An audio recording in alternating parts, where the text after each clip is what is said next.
Voilà, parce que tu es tout le voilà, Yesu Mandela. D'accord, voilà, Yesu Mandela. D'accord, Adile. D'accord, Adile. D'accord, voilà, Yesu Mandela. D'accord, Adile. D'accord, Adile. Malheureusement, et à malédiction. Malheureusement, et à ma mère. D'accord, c'est la liberté à Dieu. D'accord, Mandela. D'accord, Mandela. D'accord, voilà, Yesu. D'accord, Adile.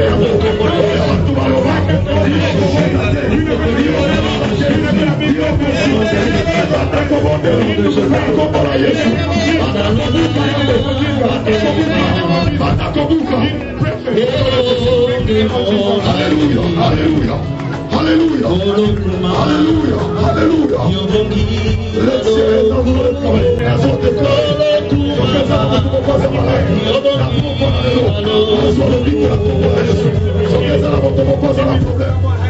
Solution. Au nom de Jésus.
Bonsoir, bien-aimés dans le Seigneur.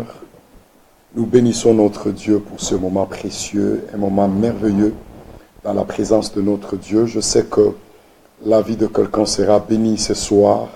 Et à toute personne qui est connectée, je demanderai que tu puisses demander à une personne que le pasteur Freddy, il est maintenant en direct sur Congo Synthèse et je sais que la vie de quelqu'un sera bénie.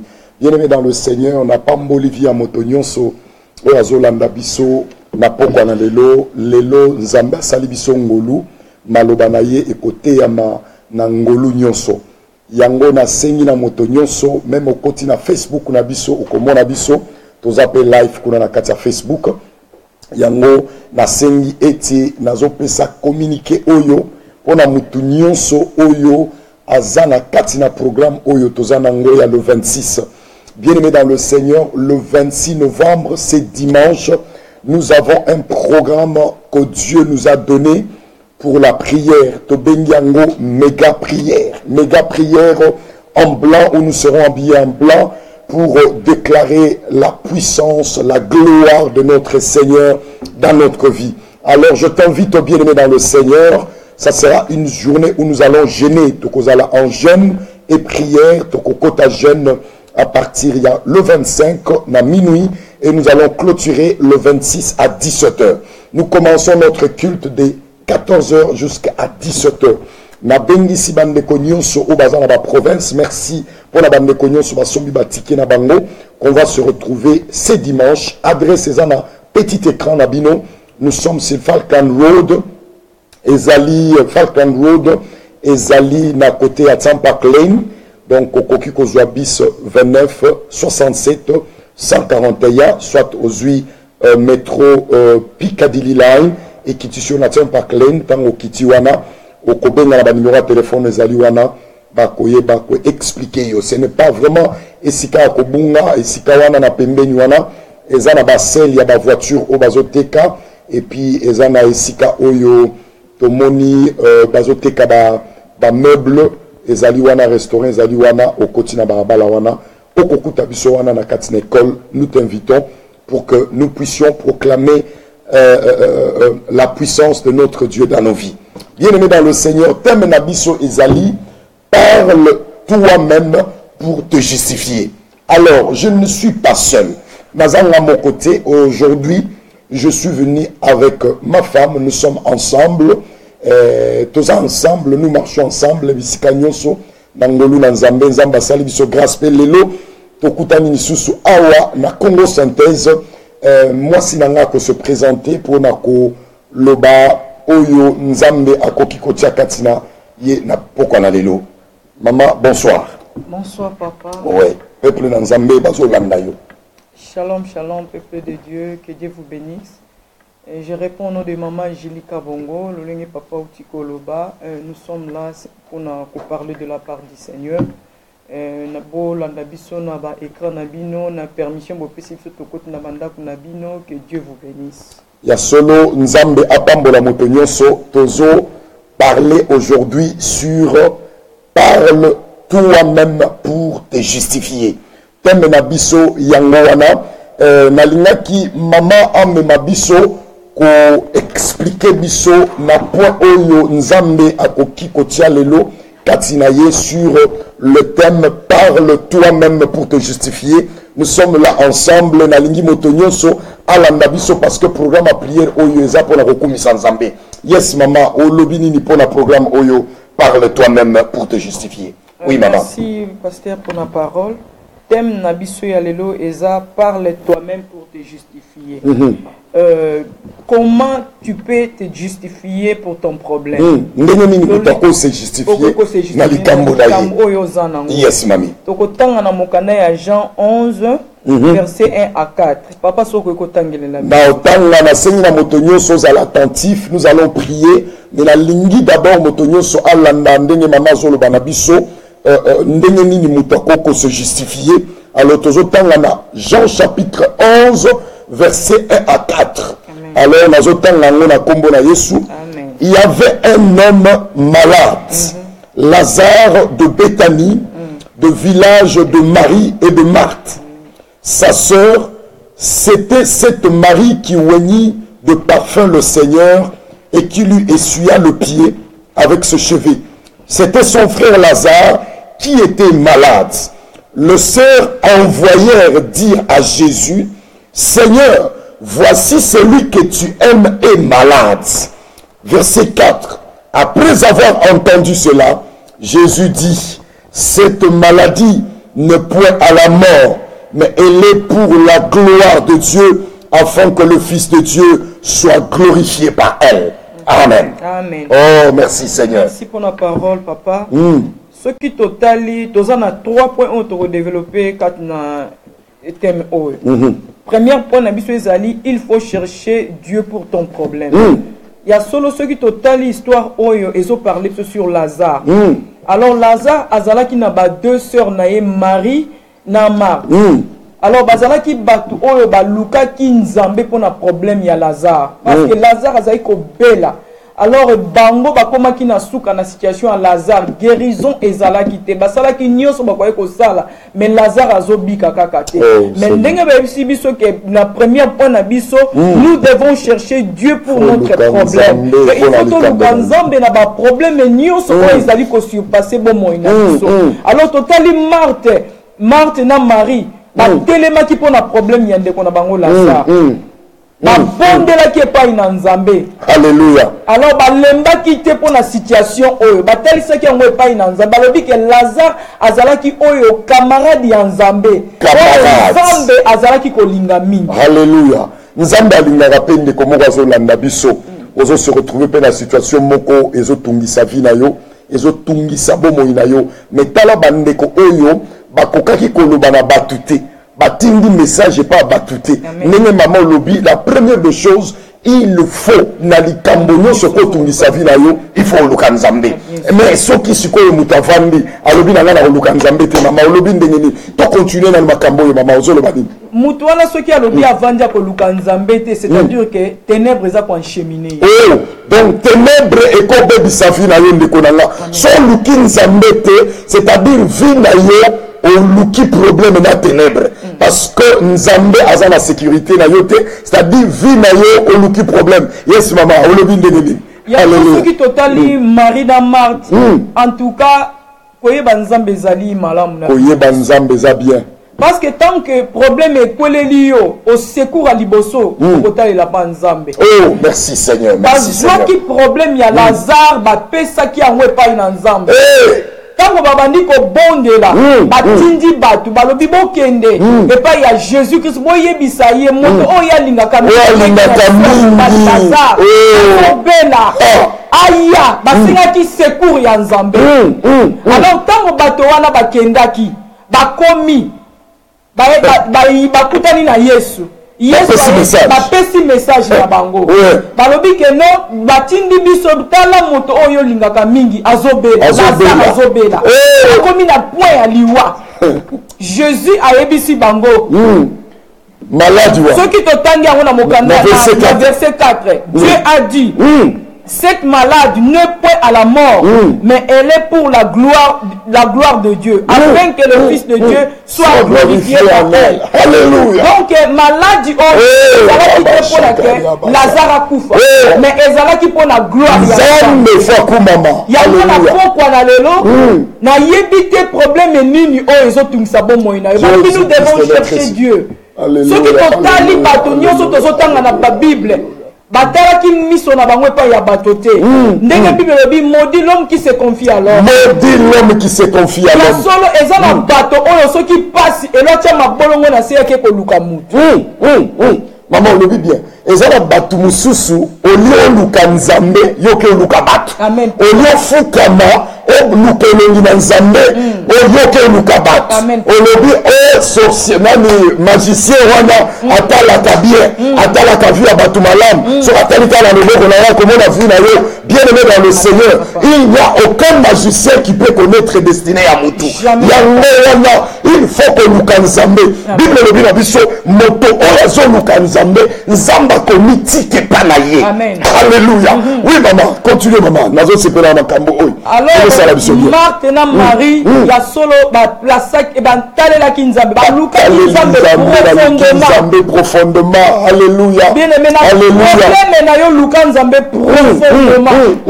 Mama tozo bonde les abatu mususu ndenge bazawana baluka su Nzambe te oza dessus la vie na yo o sentir le mokoke ngane na Nzambe na ko luka su Nzambe te baluka Nzambe zo simba te na lingi to bonde na yo le Nzambe na nga le nazo déclarer ce que la tika nzela na yo ce que la tika ko luka yo na liloba onga la yo ki Marthe na Marie likambo ya Lazare ya ndeko na bango bayaki koluka yo lelo Nzambe na nga nazoluka yo na problème oyo naza nango banda kobondela likambo eza nango nakombela Yesu Kristo moto nyonso aza na problème na yo luka Nzambe na buti ya lelo na buti ya lelo Nzambe alibonisa kati na libota na yo na kombo na Yesu Kristo au nom de Jésus.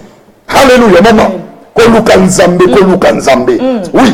Ya solo balukaki Nzambe profondément pe bazwa ki solution.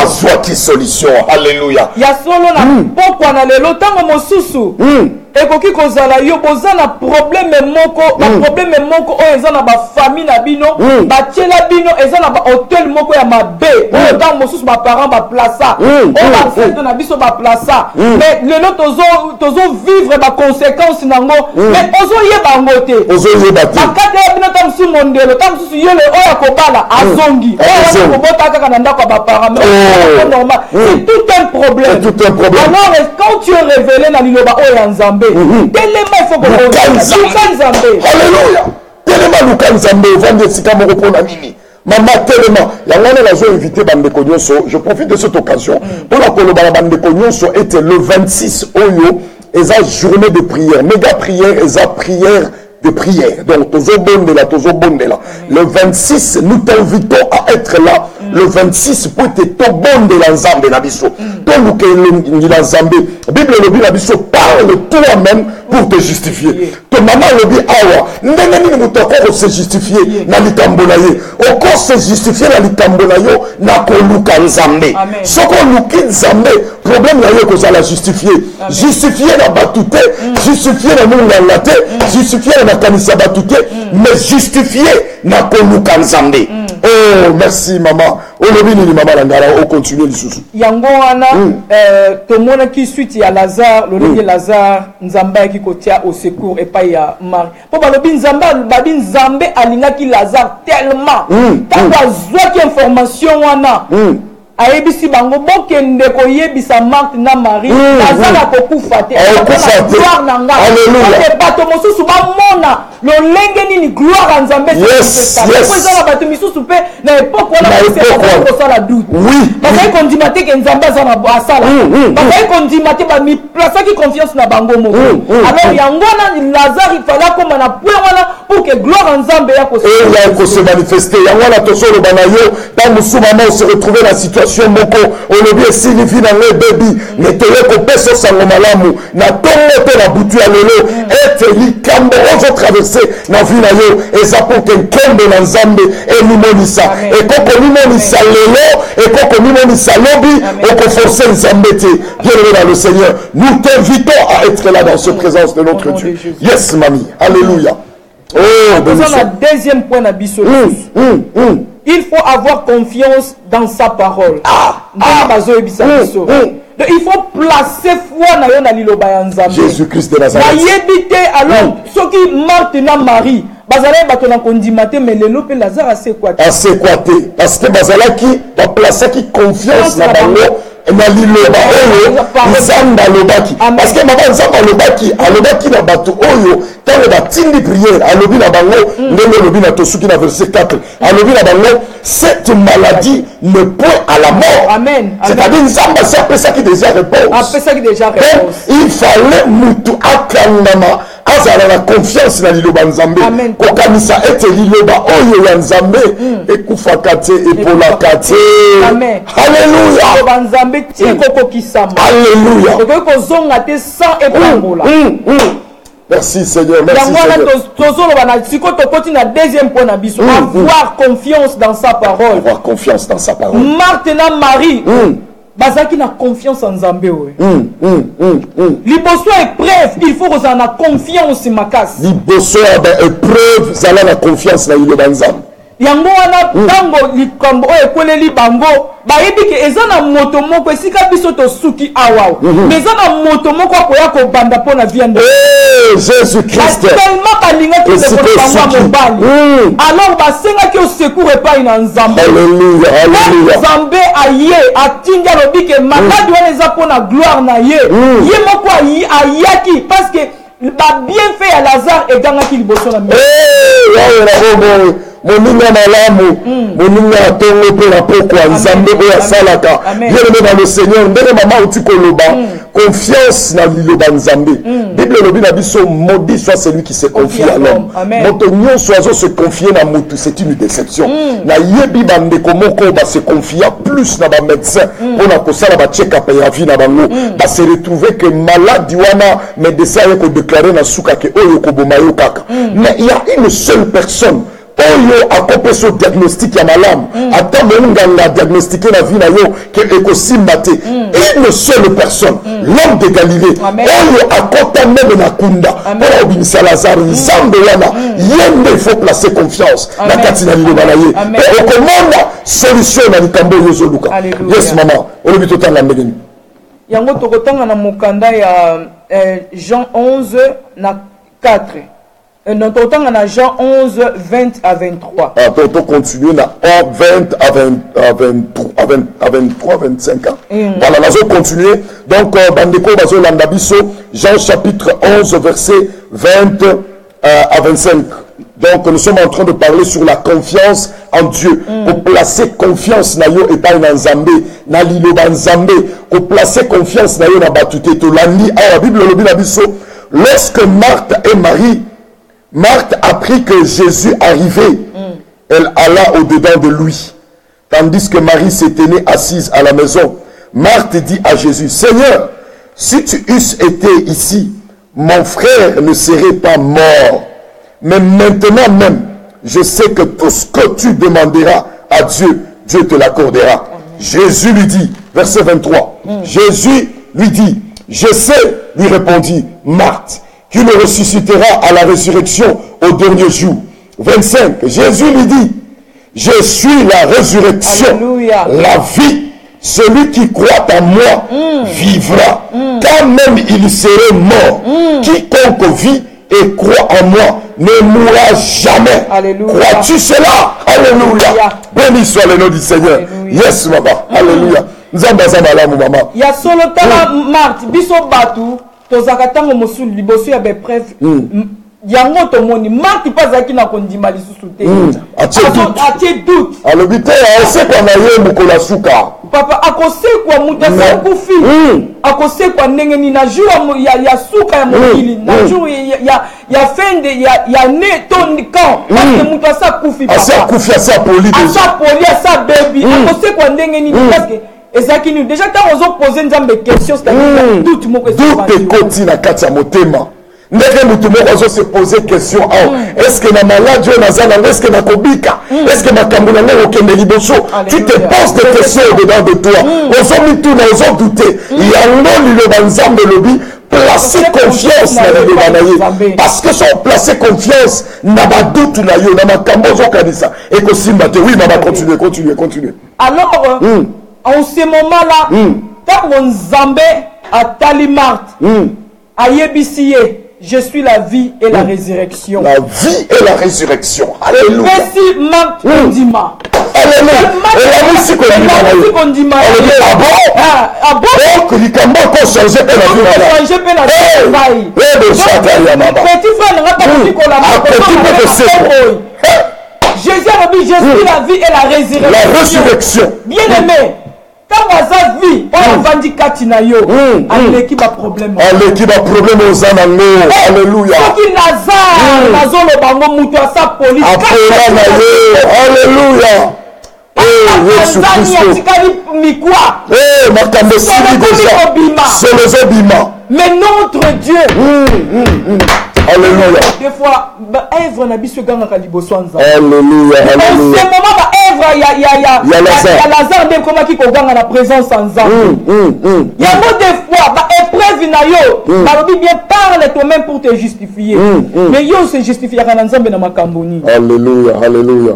Tant que problème wana yeli yo justification na ezalaka nini?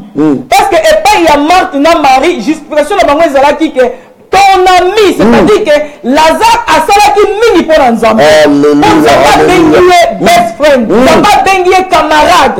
Ce qui Nzamba bengiye camarade, c'est-à-dire au toucher motema. Simba motema na Nzambe ndeko nanga. Luka Nzambe na boso, luka ngama na Nzambe.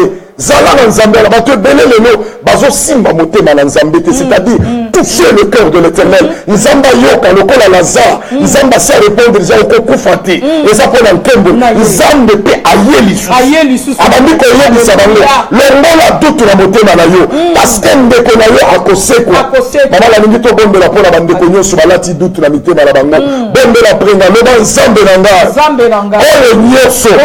Ezo kotisa doute na motema na nga. Likambo oyo olingaki opesa ngai na likambo oyo nalingaki na simba lelo nazodeklare esprit nyonso ya badute ya kobanga nzambe longola yango banda kobombela nzambe alongola nzambe alongola dute na motema na yo longola ya kobanga longola ya dute na motema na yo nzambe akosala nzambe akokokisa ebeshakari ya basanta nkambo na yo mimonisa nkambo na yo mimonisa likolo na zia na ndeko nyonso Seigneur, au nom de Jésus-Christ de Nazareth. Alléluia. Yes, maman, la confiance dans la parole de Dieu. Bien aimé. Il y a une efficacité imposée. Oh, Jésus-Christ. Les autres c'est que c'est même mon ça va apporter. Alors, problème, il y a eu tellement.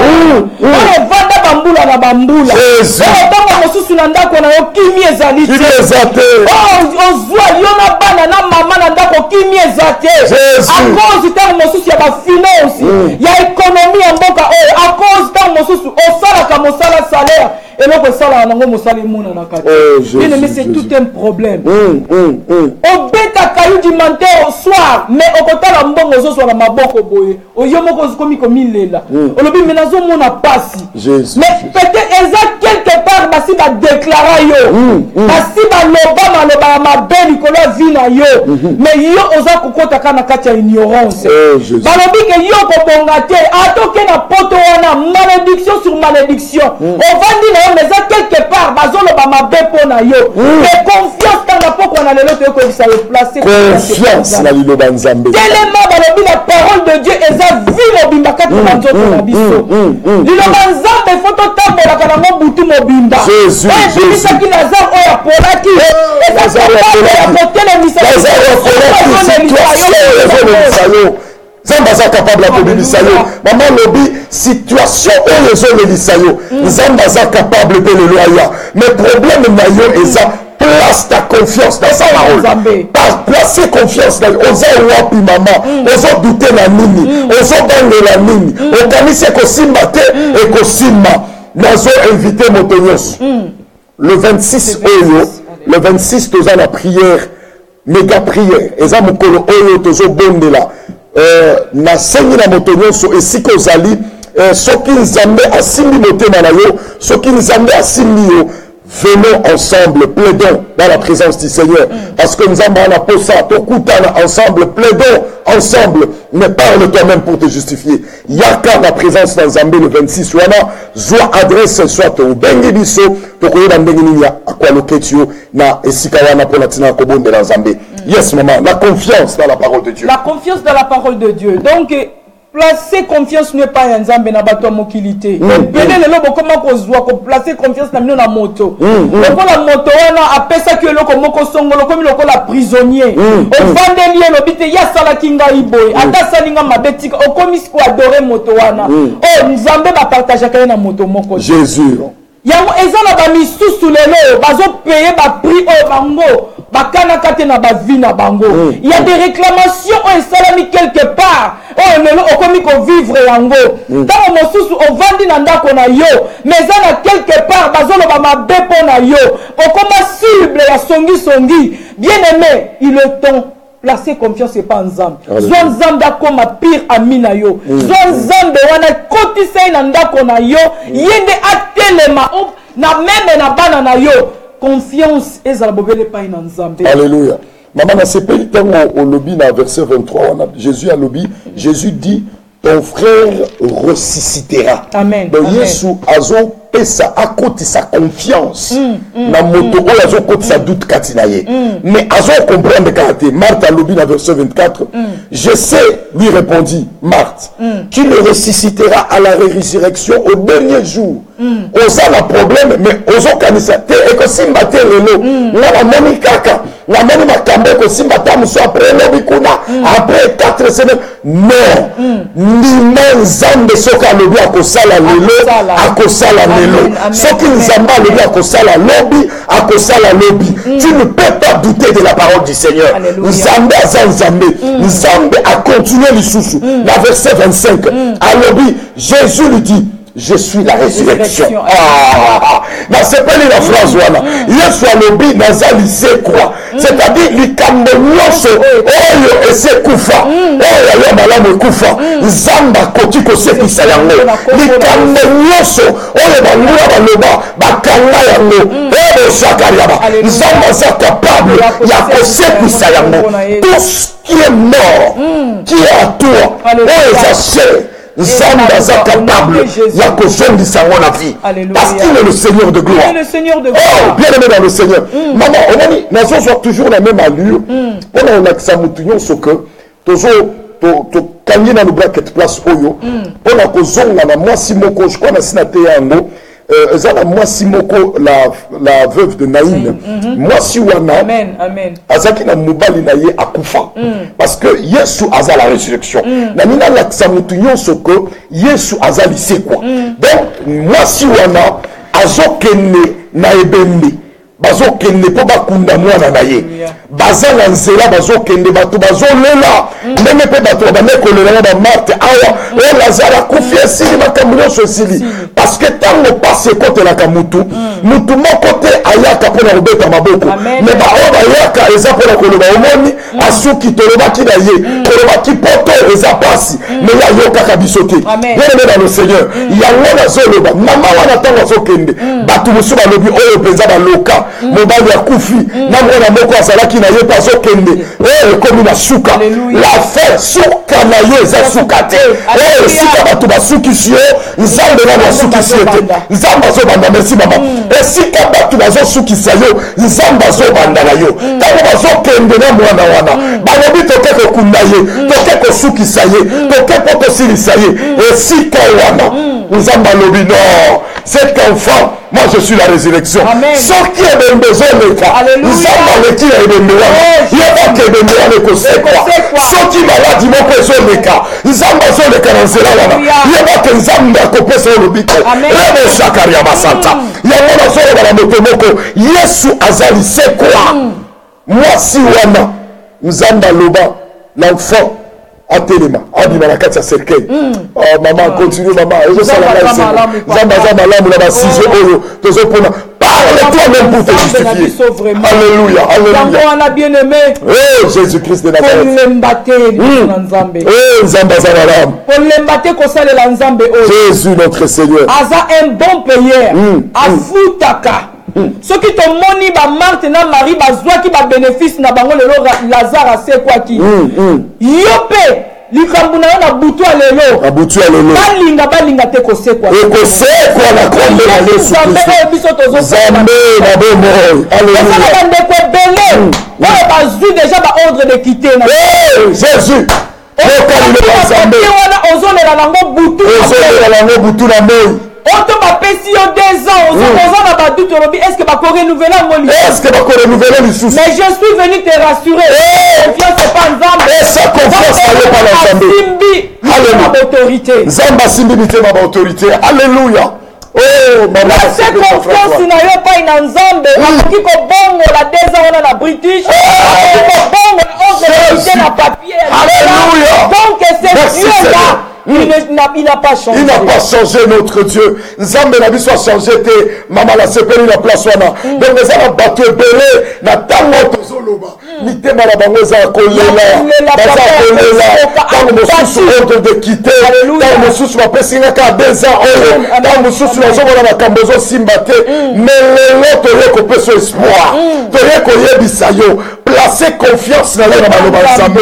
Nzambe na bomo aza capable ya ko changer situation wana ebongwama elongwala ordre de quitter ekoma mukanda elongwala ordre de quitter ekoma séjour na mboka oyo il est capable de le faire seulement place ta confiance na Nzambe alléluia yes mami alléluia na sepeli na makambo yo papa nazo pambola Marthe na Marie yango des fois bien aimé kolembaka ba fardo ya vie na yo te kolembango te elembiso te kokendaka mpe kotika ngo na makolo ya mutu te kotika baproblème na makolo ya Yesu alléluia confiance na ye pa ya Yesu Jésus yango tomoni résultat lelo ya Lazare yango ba exemple oyo yango ezofortifie biso tokanga na Nzambe alléluia que Nzambe aza na bomoi il est la résurrection asekwisaka ba oyo epola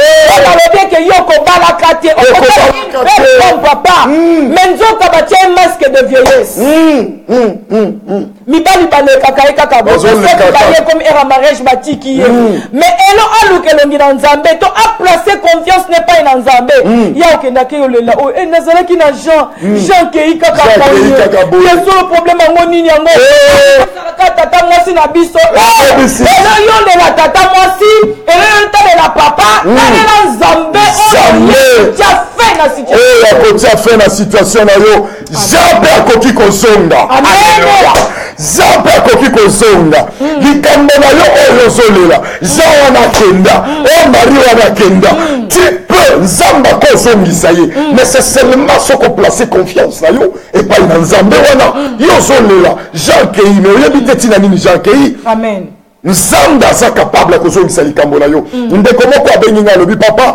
vi na nga nazobondela lisusu te natiki nzambe parce que namoni makambo eyosimba lisusu te nayebisi ye nalobi so otiki nzambe oluki nde liwa nde na vi na yo otiki nzambe oluki baproblème bien aimé dans le Seigneur soki nzambe oyo te mbele na biso tokufa soki nzambe oyo te mbele tozalaka lisusu te mais nzambe asala grâce toplace confiance na ye epai na ye yango wana. Je t'invite le 26. Yaka le 26 dimanche. Oyo, Yaka Kobondela ensemble Nabiso. Nous serons en blanc. C'est une méga prière. Et ça m'a bondeli Oyo Tolele Yaka Nzambe Nabiso vers la fin de l'année. Toluka Kelongi Nzambe. Ndeko na dans la province. Somba biye na yo. Zana bato bele ko basombi de zaba biye. Zamba pambo la bino. Batunyo so bakoya. Mais eloko nazo senga na yo. Yaka po Luka Nzambe. Oyo Luka pasteur Fredité. Oyo Luka mama Julité. Oyo Luka église. Mais tu viens pour chercher l'éternel. Tant qu'on à la présence en Zambé, placer confiance dans Dieu pendant Zambé. Zambé wana akosala. Parce que Zambé akosala. Yes, maman. Papa, n'a pas ça paye ni les exemples. Papa n'a pas Job. Ah, Job a passé des moments très difficiles. Très difficiles. Non, je n'ai jamais vu jusqu'à présent na yebite na comme fardeau au Job. Mon cours, maman, on les a face. Azalaki na ba brebi nyonso o balobato nabana. Mais na paix de temps bien aimé. Nyonso kei. Yes. Alléluia. Nyonso kei bana bakufi, banyama bakufi. Nyonso abattu na maladie. Kalika mikwa ya Yesu Kristo o yazalaki na kuma Nzambe ngoyo bonde oh Jésus. Nzambe ngoyo bonde la kala nengo komi. Finga ekakati. Non. Oh na uta na libumu ya mama na uta na libumu ya mabele. Tina kokufa. Nakotika ka jamais kofinga Nzambe. Nakotika la jamais. Je sais que mon rédempteur se révérera les deux. Alléluia. Confiance totale. Confiance au Job azalaki nango. Mais lelo yo biso yo. Bato belé lelo. Ba problème. Pas problème un Job alekaki nango bien monsieur ba pesio. Mais ceux qui ont et puis ceux qui ont abandonné Nzambe za liwa. Parce que toza na deux esprits. Ya Nzambe na Monguna. Na le diable. Ouais. Alors ceux qui ont lembi Nzambe la problème na yo ko pesa et pas na ye. C'est-à-dire ko pesa pas Monguna. En cheminer au bien bien mettre les matières. Tozo pesa yo foi kondima tozo connecter yo l'esprit à Nzambe. Ceux qui ont abattu tellement la vie de prière. Tellement la vie abandonnée. C'est pas Nzambe. Alléluia. On n'a jamais juste abandonné. Je n'ai jamais vu juste abandonné. C'est pourquoi maman l'a séparé parce que on invoquait le combat Job. Job azala qui juste intègre. On n'a jamais vu un juste abandonné.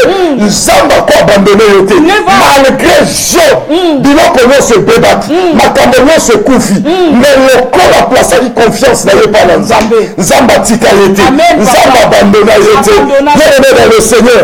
Abandonner Zéla Nzambe. Tika Nzela Nzambe.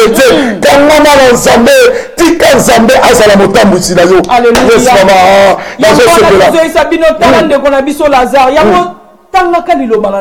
Alléluia. Tamaka liloba na Nzambe et que fortifier na ba point moko impossible. Merci. Tango yo moko zo kota tala Marthe na Marie. Ba belela ki Nzambe pona ndeko na bango. Zima ozala na ba compagnon on va zo soutenir yo. Merci. Na bato bazo pour yo dans terre. Aya tongeli yo. Amemi likaba mutu oya yeli yo. Ozo participer na malheur blocage na ndako na. Blocage na katina ndako na osala savoir. Zala na bato bazo tomber la vie à prière na yo. Zala na bato bazo fortifier foi na yo. Bato bazo mema yo na présence en Nzambe. Balingi Yesu. Ndeko kotambo tambola na bango. Mais ce qu'on m'a dit mutazo yena yo ba chemin à gauche droite. Ayebi si yo atala kuna. Balobi kuna ezotiola. Abalobi tala papa moko ye kuna na problème oyo. Anga na monika papa to vivre ngo. To mona ngona ba camarade mususu. Ako yelo makambo ngo ezo umela terre. Toke to telisa le hotel sa loboko kuna. Moto wana ayepa boma yo. Asa envoyé à diable. Mais on a commémoré Jésus-Christ de Nazareth. On a kotelisa yo. Miroir ezali nkolo Yesu Masiya. Oya bisa yo mama to kota na mabonde. Ye wana nde moninga malamu. Moninga malamu eza oyo azomema yo po luka Nzambe. Moninga malamu eza oyo azomema yo na nzela Nzambe. Bien-aimé dans le Seigneur. Parle toi-même pour te justifier. Alléluia. La justification. Pour se justifier, il faut nous Nzambe. Il faut nous battre. Job a se justifié. À Luki Nzambe. Alléluia. Seigneur. Il y a un peu ça qui même exemple, maman. Alobi, je sais, alobi likambo nzete, après ça likambo nzete, alobi l'arbre, ata bazo kata yango, nzete ata bakati yango, bakati, mais soki nzete za pembeni ya mai, soki kaka nzete za pembeni ya mai, et kobimisa ba rejeton, c'est-à-dire bien aimé dans le Seigneur, soki bakati lipala, bakati mukanda, bakati kobota, bakati makambo nyonso, mais soki oza kaka pembeni ya Yesu. Alléluia. Ce qu'on s'appelle même à Jésus, va rejeter Kobima, libérer Kobima, Mukane Kobima, Mosale Kobima, Santé Kobima, Yano Wala Nekolanga, Kotika Yesu Christ, Kotika Yesu Christ, Kangama na Jésus Christ de Nazareth. Alléluia. Oko soit bon moi. Yes, maman, Zamba Malamu. Zamba Malamu. Oh, Ramasa. Yesu Christ. Oh, tozo sale na sena moi. Oh, atana bito kozala te mais message oh, eza powerful ko kota pe e ko bongo la ba. E ko bongo la bitema ba tu belé. Alléluia. Ko langa ko sale la Yesu. Soki na no tondi te. Soki olingi osala na mokili. Tika na mokili si ça me pas nzambe za ka retour te. Soko so koti. Ozonga simate déjà ténèbres à côté le maison c'est la yo. Yango tozo avertir le maman le col sur koti kolembate. Continuer parce que ce qu'on zongi eza po ba cheminer yo. Ba boma yo bisikasi. Tika okanga malanzambe zela kota la nzela o maman ata mikakatano e la kabatu nyoso bazo bazo mikakatano Marthe na Marie ndeko la bango Lazare akufaki me batika kinzambe yo likamboza nango problème ya kobota ya libala kotika nzambe te continuer ko placer confiance dans le maloba nzambe. Alléluia. Papa na nina zo moi parenthèse moko ya famille moko na yebaki na Kinshasa. Yes maman. Famille wana bazaki na bozwi. Papa na maman bazaki bata bozwi. Yango to envie ya kato moni parcelle eza ya kokanga bazaka kwa minene yo lobi bango bazana via bien. Bango bazana via bien. Ténèbres c'est là lina kacha. Famille wana papa nzoka ba parents bakende kozwa bozwi ya kisi. Basimba kisi. De ba marabout bazako sa ba défiler na kacha ya libota wana. Jésus. Bana wana bazaki ba innocent ba 15 ans, ba 14 ans, 16 ans. Mais basi basala bango ba sacrifice. Oh Jésus. Ba parents wana ba kosomba ba meme ba soso bazo kata yango ba kilezo bazo kundango na lopango. Bazo lo babanganga ba koya butu na moyo bazo sala ba. Ba mabe. Vie ya bana wana e koma ba koma kolana na ba mort subite. Mort subite. Mais moko mikimela ke panza. Ta ba ko zo révélation. A telemi alobi non. Enough is enough. Soki ba wana ba kufa ki ba ina. Ko kufa te. La préparation la bino mokene ko sala wana stadi bino ngai fana bima na liste wana maman la c'est pour la témoignage de Zatrep et ça parle fou c'est-à-dire ndande ko na zui décision alobi malgré maloba nyonso le bama na famille nanga ngana okufa na maloba wana ti j'étais en train de parler yango toujours le pendant un mois sur le pouvoir de la langue le pouvoir de la langue maloba eza na nguya maloba eza na pouvoir maloba ko pambola yo maloba ko bomba yo maloba ko bongisa yo bien aimé dans le Seigneur Bible le dit la mort et la vie se trouvent au pouvoir de la langue maloba oyo zoloba et comme bisa vie na yo yango moni ete sokyo monaki maloba mabe baloba na famille na yo il faut telemelaka yango il faut telemelaka maloba wana kolata yango te po soko lati ekomi vi na yo nyonso kosala ekomi pe blocage parce que eza na maloba moko evandi na espace mama tokondela mpona maloba nyonso ya mabe tombola loboko na yo papa bisika ozali mama tozodeklare priere oyo loba nzambe na nga lelo nazoloba maloba nyonso ya malédiction ya libota na nga oyo baloba na vi na nga ezala bakamarade na nga ezala bakamite na mabe oyo nyonso baloba ya mabe likolo na vi na nga lelo nazoloba nazokondane maloba wana bible elobi na nga toute langue qui se lèvera contre toi tu la condamneras nazokondane maladi nazokondane maloba banda kobondela oyo nyonso mabe ebanda likolo ya vi na yo oyo nyonso mabe ekota likolo ya bana na yo likolo ya libota na yo banda kobondela banda kokondane maloba wana nous condamnons les maladies nous condamnons les malédictions de nos familles nous condamnons toutes les paroles maléfiques que condamné à nous j'ai condamné la combo de Jésus-Christ que j'ai placé confiance et pas une aïe la combo de Jésus-Christ sous Abba Nazareth. Alléluia. Bien aimé dans le Seigneur, j'ai aimé c'est pas les mamans les cambons soulevé et ça les cambons très important bato ebele lelo bakufa par ignorance papa baparent basala makambo moko omoni bato bazotambola bavoitire ya kitoko yozolula bango mais ezoyeba te ke bato wana bakota bakisi basakrifia bana na bango soki basakrifia bino yo okoki kobima na sacrifice wana yango toyekote oyo na poko na lelo na tongo na lelo soko oza na libota oyo sacrifice ekota tu peux sortir de là okoki kobima na kombo na Yesu yo okokufa te au nom de Jésus. Alléluia. Bien aimé dans le Seigneur, yes maman. Il y a solo ce qu'on a troisième point d'ambition. Troisième point d'ambition balobi que Dieu va parler pour toi. Alléluia. Yes. Nzamba koloba pona lolenge nzamba loba ki pona Lazare. Alléluia. Parce que tu kotanga ngona Jean 11 43 à 44. 43 à 44 oyo bisika nzamba zoloba. Alléluia. 43 à 44. Bible le na biso ayant dit cela, il cria d'une voix forte. Alléluia. Lazare sort. Alléluia. Et le mort sortit, le pied et les mains liés de bandes et le visage enveloppé d'un linge. Jésus leur dit, déliez-les et laissez-les aller. Laissez-les partir. Yes, mamie.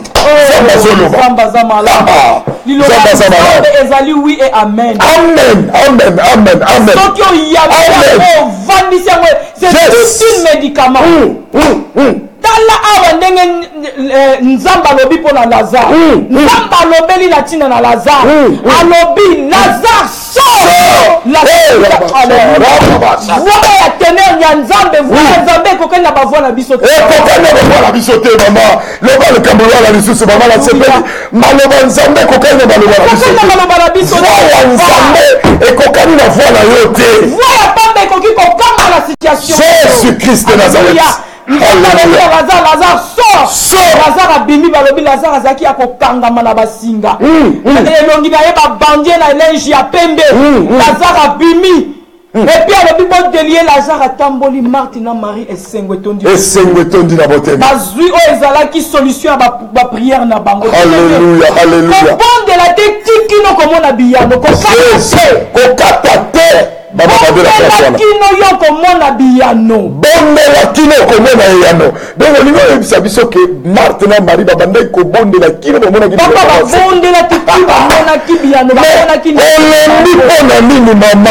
Olendi likambo nini? Na moni solution te olendi. Parce que solution ezala kaka. Soki Lazare akufi azolumba solo. Alléluia. Nzamba bimisi. À combien plus forte raison?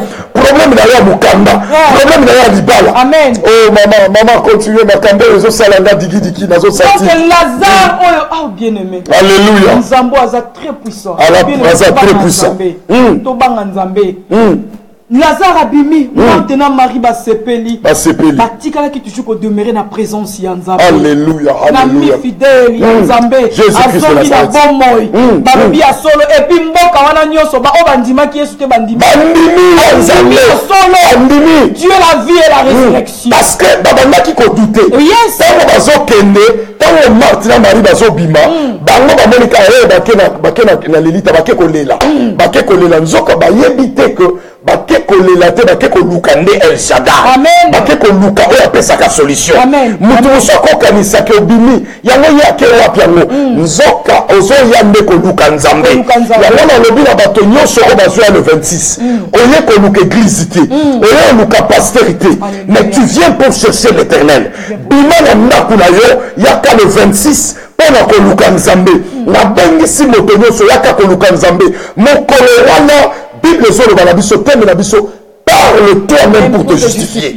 Justifie ton problème. Justifie maladie na yo. Justifie likambo za nango. Et pas na ngate, et pas ya mama te, mais et pas na Nzambe. Alléluia. Marthe na Marie ba justifia ki likambo la bango et pas na Nzambe. Alléluia. Quand Dieu parle, Nzambe soki alobi ata likambo yango eumeli ndenge nini ekozwa solution na kombo na Yesu Kristo. Bien aimé dans le Seigneur, yango na ye koloba na mutu nyonso. Quand Dieu dit Lazare sort, c'est-à-dire Marthe na Marie bazaki na posa Lazare. Bazaki na posa na papa. Alléluia. Bazaki na posa Lazare. Le seul mwana mobile bazaki na banda bango. Bien aimé dans le Seigneur, yo pétale mususu ola posa mukanda lelo. Oza ba posa libala. Oza mwana. Oza ba posa mwana. Eza na ba misusu bana bazoloba te. Bana bazoloba te na lobaki likambo wana na bandeko nyonso oyo bazo sentir que mwana azoloba te. Bien aimé dans le Seigneur, kokanga mwana na ndaku te, kokanga likambo wana na ndaku te. Olatisa ngo mwana. Non. Mais notre Dieu est capable de changer. Alléluia. Merci maman, merci. Nzambe na biso aza capable de changer langue. Ya mwana wana. Bien aimé dans le Seigneur, ne reste pas à la maison. Viens auprès de l'Éternel. Yaka koluka Nzambe pour la likambo na yo. Kovandisa mwana wana te. Yaka na ye na maloba Nzambe. Nzamba za capable même sika ozali mama tozo bondela soki ezala moto moko azala mosika ezala na États-Unis ezala na Congo esika nyonso ezali loba Nzambe bimi esika nyonso mwana moko azo se sentir na famille mwana moko azoloba te tozo bondela nalingi mama moko to papa moko azolanda biso azana mwana azana problème koloba loba ka prière loba Nzambe na ngai lelo nazoloba mwana na ngai oyo ezobiba na monoko na ye lelo nazoloba ezala maloba ya koloba Nzambe na ngai nakotisi maloba kati na monoko ya mwana na ngai azoloba na kombo na Yesu nakopondela mama tozopondela mwana wana azoloba lelo na butu ya lelo tozobebisa puissance nyonso oyo ya diable ekota kati na monoko ya mwana wana na kombo na Yesu Kristo mwana wana azwa vi mwana wana aloba na kombo leosa mwana langue wana ezwa vi langue ya maloba mwana wana ebima na kombo na Yesu Kristo au nom puissant de Jésus. Ezali loba Nzambe tango alobaka na basali na ye tika liloba wana ezwa vi na kati ya mwana wana na kombo na Yesu Kristo. Oui, bien aimé dans le Seigneur, Dieu a dit na ebembe ebima. Alléluia. Mais bibembe ezalaki ebele mpona nini bibembe nyonso wana elamukaki te. Alléluia. Bibembe ezalaki ebele mais Yesu ayaki na précision. Lazare. Alléluia. Bien aimé dans le Seigneur, eza na précision na likambo na yo. Likambo na yo eza nini? Eza mukanda ekobima. Likambo na yo eza nini? Eza maladi santé ekobima. Likambo na yo eza nini? Bien aimé dans le Seigneur, bakambo eza epele. Bien aimé, mais eza na likambo moko oyo Yesu fo aloba pona yo. Alléluia. Oyo Yesu fo aloba pona yo. Yo moko yebi na motema na poko lelo. Olingi Yesu aloba nini pona situation na yo. Yo moko yebi yango. Ça va connecter na biso en esprit. Alléluia. Yo moko yebi yango. Toza awa esprit en Nzambe ndezo mo. Yebo shaka ya basanta. Toza connecter na biso na poko lelo. Na poko lelo zo réponse n'est pas ya Yesu. Zambe la bomo. Yesu azala esika o. Yesu azala biso. Liloba Nzambe lobi, ce n'est plus moi qui vis. Eza biso te. C'est Christ qui vit en nous. Yesu azakati na biso. Apesa le bomo. Ako ressusciter likambo na yo. Ako sekwisa likambo na yo. Ako sekwisa libala na yo. Ako sekwisa likambo na yo. Quel que soit problème, Yesu oyaza awa. Ebo sakari ya basanta. Nana nguya te. Nazala nguya ko sekwisa te. Nazakala nguya ko bikisa te. Mais Yesu azakati na nga. Yesu azakati na mama. Oyo azoloba. Aobinise na kati na situation wana. Obina la situation wana. Bien aimé dans le Seigneur, na mane koloba. Tata okufa bazaki ebele. Ebele. Il fallait pas venir sur ma séco. Non. Ça dit qu'il cambona yo. Même mon collègue attend maman na zoke na mwana na ye. Et ça peut la contester monsieur ebende monsieur dans mes collègues. Même mon collègue wana. Et ça qui mon collègue maman wana. Amen. Bien aimé, ce que ça mon collègue na yo. Même si ça tarde, ça finira par s'accomplir. Ça s'accomplira éternellement. Et koko qui ça m'a parce que Nzamba kosakate. Amen. Bien aimé dans le Seigneur, Nzambe akosakate. Na banda ki koloba na bande konyoso. Je crois que dans la Lamentation chapitre Nalingi Lamentation azalaka après Jérémie. Soko zui livre à Jérémie, livre wana mususu elandi, eza livre ya Lamentation. Mais nalingi motonyo so alanda likambo oyo, totanga kiango mutunyo so ayoka kiango, nalingi mutunyo so ayoka liloba Nzambe oyo eza penza malamu mingi. Ça m'a fait du bien quand j'étais en train de méditer. Lamentation chapitre 3 verset ebandi à partir à verset 6. Ozo continuer maman, je crois et cause malamu mingi soko ko tangela biso ou soit tikanga mona tanga pourquoi Bible nanga eza déjà ready hour. Nazo tanga na kombo na Yesu Christ à partir à verset 19 jusqu'à 22. Verset 19 jusqu'à 22. Lamentation chapitre 3, verset 19 jusqu'à 22. Bien aimé dans le Seigneur, naye ko pesa mutu moko espoir. Likambo na yo komi le lakate, kole lakate, lobela nzambe. Lamentation chapitre 3, verset 19 à 22. Bible 22 jusqu'à 23. Bible lobi. Quand je pense à ma détresse, quand on kanisa pasi na ngai, quand on kanisa ndeko na kufa, quand on kanisa maladie oyo, quand on kanisa problème ya immigration, quand on kanisa makambo ya tinzoto na ngai,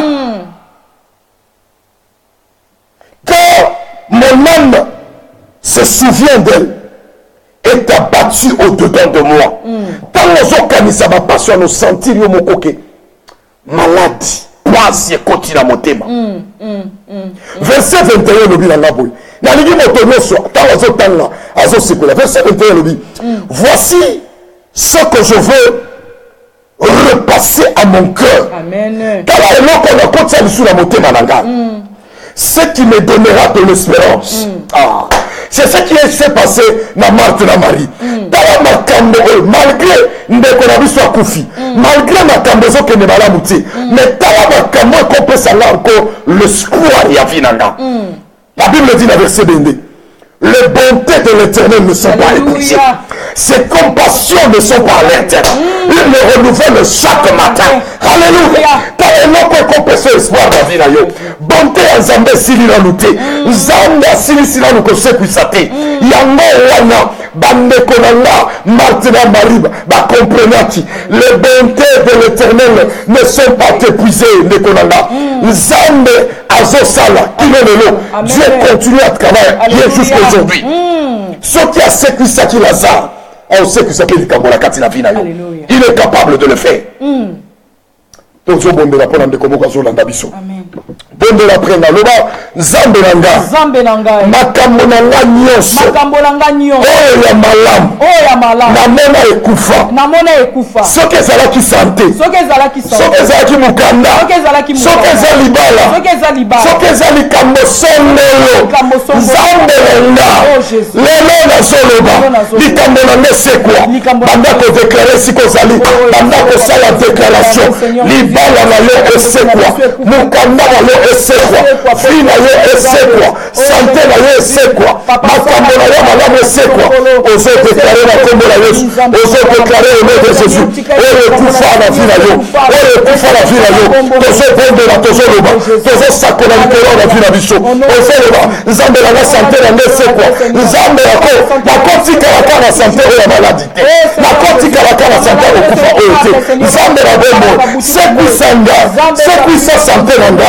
éternel Dieu de gloire soki eza mobali na ngai akota na prison nzambe na nga mobali na nga bima na prison soki eza mwasi na nga akota na prison banda kobondela ezodeklare soki ezali vi na nga eza ya kobeba nzambe sekwisa vi na nga nakoma na vi ya malamu nzambe na bongo soki eza makambo na nga mabe ezakali ya basanta ozobondela ezoloba nzambe na nga sekwisa oyo ya nga ya malamu oyo ekufa bongo mbuna akunda na kati ya vi na nga oyo nyonso ekundama nzambe na bongo banda kosekwisa yango na kombo na yesu kristo nzambe na nazareth au nom puissant de Jésus. Alléluia. C'est comme ça que nous prions. Bien dans le Seigneur. Faisons tendre vers la fin à émission Nabiso. Mais na lingi na yebisa mutu nyonso que le 26 et à dimanche, j'invite tout le monde. Bandeko nyonso obozo landanga et kozana posa ya koya na programme à prière wana. Na invité yo yaka. Benga ngai na ma numéro de téléphone ezali wana, appelle-moi. Na pesa yo ba directive oyo tokosala na mokolo ya le 26 yaka mais je te donnerai des directives nyonso na pesa na télévision te benga na numéro de téléphone le dimanche à partir de 14h et un méga prière nous serons en prière on va s'habiller en blanc ndenge kaka bomoni na lati blanc maman pas lati pembe ezo de prendre kala ndenge nzamba kosunga yo alors yaka donne la numéro de téléphone, je vais te directionner. Adresse Nabiso Ezaliwana. Yaka, bandeko nyo soba zo ta province, onyo soba bengaki. Okozwa so okiti na Victoria, Victoria Station, ozu Victoria Line, okiti na Victoria Line, okiti na Fishville Park, tango okiti wana okotika na liburu mususu. Ozu Piccadilly Line ekiti na Tampark Lane o yeka kamakolo o bengi ba numéro wana to ko indiquer yo esika église ezali to invité yo yaka na programme à prière oyo eza mukolo moko kaka oyo ekoko changer destiné à vie na yo parce que nzambe ayebi ndenga sala kana peuple na ye. Bien-aimés dans le Seigneur, je vous invite à être présent à cette grande manifestation méga prière oyo nzambe abongisi libiso po via motomoko ezala malamu. Alors nalingi to bondela mais to koyembela nzambe nzembo moko po to bondela nzambe na biso nyonso pona yesu pona kore yesu nyonso pona nyonso pona lelo nape napesi elaka kusalela nyonso pona yesu pona nyonso pona nyonso pona lelo nape napesi elaka kusalela. Oui, prends tout, Seigneur. Oui, prends tout, Seigneur. Jésus, prends tout. Oui, prends tout, Seigneur. Entre tes mains, j'abandonne tout avec honneur. Bien-aimé dans le Seigneur, tozo bonde la kotika nyonso na maboko na nzambe tika bomo ina yo na maboko ya Nzambe soki Yesu akota na motema na yo te tika Yesu akota na motema na yo oluka ye na ba problème na yo oluka ye na ba difficulté na yo tika Yesu akota na motema na yo loba kaka prière nanga loba Nzambe nanga lelo nazo invité yo kota na motema nanga kota na motema nanga nazo yamba yo lokola mokonzi omo bikisi nanga zwa nyonso yanga tambwisa bomo nanga banda kobondela Yesu akota na motema na yo banda kobondela Yesu akota na motema na yo loba zwa nyonso papa zwa nyonso yanga tambwisa ngai nazala comme l'argile entre les mains du potier tambwisa ngai zala lokola ndenge bengaki Lazare ami malamu benganga mpe camarade na yo Nzambe tambwisa ngai banda Yesu Kristo banda kobondela ete libota na yo mobimba tosalela yo tozala tashe na yo rekosakali ya basanta tozala na yo totambola na yo totambola na yo na kombo na Yesu Kristo éternel Dieu tout-puissant tondimi kozala na yo tondimi kotambola na yo na kombo na Yesu Kristo au nom de Jésus-Christ de Nazareth. Amen. Amen. Bien-aimé dans le Seigneur, to komi na suka ya prière na biso. Alors na pesi merci na bande ko nyonso oyo balandi biso na programme ya butu ya lelo. Nzambe apambola mutu nyonso. Bien-aimé dans le Seigneur, eza programme moko eza malam. Moto nyonso azwi yango na Facebook banda ko partager yango na moto moko parce que invitation ezali été dimanche oyo ya le 26 novembre na 14h toko kuta na biso nyonso na présence na Nzambe. Soki Nzambe a touché motema na yo que tu peux te retrouver avec nous, appelle-moi à ce numéro de téléphone na koyeba ko directionner yo. Nzambe na biso apambola bino mama liloba suka koloba na bande ko nyonso oyo bazolanda biso kopesa pe merci na ndenge balandi biso. Merci na peuple de Dieu nyonso balandi biso na banda kuna bino bopesi biso opportunité temps pe ya kovanda kolanda biso. Merci. Nzambe wana asala bino bolamu amona bino asekwisa nyonso oyo ekufa abimisa ngo na nkunde sika bakendaki kotia ngo na mai na cimetière na wapi Nzambe na biso aza capable na poko ya lelo soki yo ndimi ki azali la vie et résurrection okomona ngo.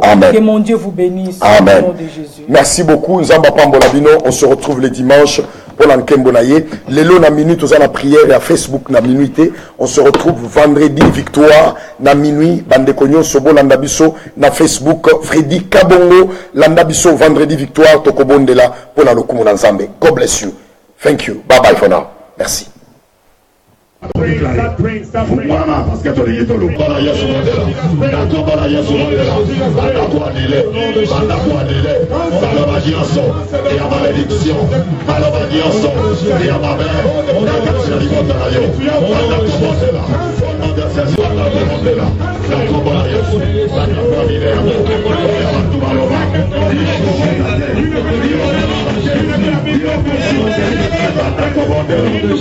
bala Yesu